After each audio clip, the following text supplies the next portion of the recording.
Going into If, I wasn't sure about this one. I mean, I'm a fan of John Krasinski and I'm a fan of Ryan Reynolds, and together they were likely going to make something at least entertaining, but no trailer had ever gotten me excited for If's release. But from minute one, with the opening studio credits, it was clear effort was put into this movie. Welcome to Sandwich Reviews. I'm the Talking Sentient Sandwich, and despite wishing it was better, I pleasantly enjoyed my time with If. Now, I never had an imaginary friend, at least no one that I could remember, so I didn't have that easy emotional into this movie, but the story was still heartwarming enough. However, I did start to get lost in the weeds of the logic of how the imaginary friends work in this universe, because even if we assume not everyone has one, there should still be millions upon millions of imaginary friends roaming around the planet, and we saw maybe a couple dozen. And while that did take me out of the movie, it definitely was the right choice to feature that many, though they probably still could have gone further and focused on even less. But I'll talk about that more later on in the spoiler section. The movie itself took a little bit to get going, but from the moment it introduces the first imaginary friend, it does pick up. And I'm glad for the time it takes to get there, just so we can get to know the main character Bee and everyone surrounding her. I also thought the effects for the imaginary friends came off a bit hit or miss, but sadly, the one that we saw the most of is the one that was the worst looking. Not just VFX wise either, I just didn't love his design in the same way that I appreciated the others.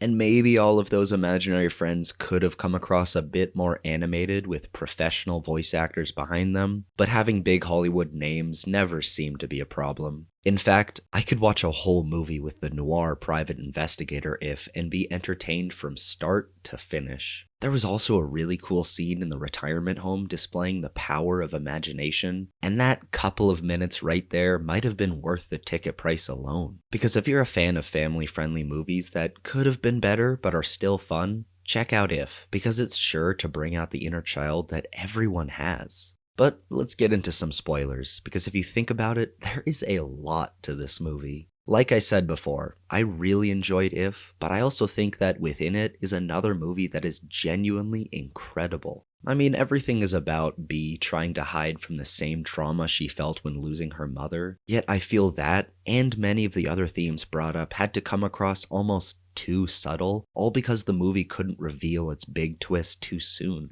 Just from a glance at one of the trailers, I saw Ryan Reynolds wearing some suspenders, and I immediately guessed he was imaginary. Even during the movie, his clothing choice is an obvious clue to that. But there was a scene early on where Ryan Reynolds' character, Calvin, hides from a kid, and I feel like that was added just for the people who were going in theorizing, because initially, it did make me think there was a chance that he was real. But that also didn't work for long, because if he was real, the friendship he makes with Bee would come across as weird, to say the least. But even aside from that, I still think If could have used a lot more focus. I'm picturing a movie with one imaginary friend reuniting with their person. The catharsis felt at the moment with Mr. SNL, and the rest at the end was nice, but it could have brought everyone to tears if that was the main climax of the movie. That could be said for Calvin, but it's blindingly obvious from the moment he was introduced exactly where they were going with his character. With all that said, I assume John Krasinski and the other filmmakers could have easily hid the reveals better, but it's a kids' movie.